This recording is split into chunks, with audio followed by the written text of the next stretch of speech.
স্বাগত সবাইকে মিরাজ ক্লাসরুমে। সাথে আছে আমি মিরাজ।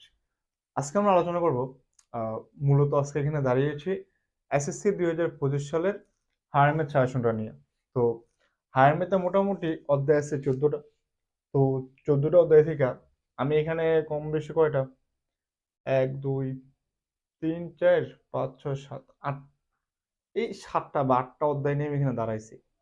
এখন তোমরা জানো যে তোমাদের বিভাগ থাকে 3টা: ক বিভাগ, খ বিভাগ, গ বিভাগ। কবিভাগ থেকে সেট ফাংশন, বীজগাণিতিক রাশি, অসীম দ্বারা দ্বিপদ বিস্তৃতি 4টা অধ্যায়। খ বিভাগ থেকে স্থানাঙ্ক জ্যামিতি, সমতুল্য ভেক্টর 2টা। গ বিভাগ থেকে ত্রিকোণমিতির সম্ভাবনা এই 2টা। তাহলে কয়টা? মোট 8টা চ্যাপ্টার।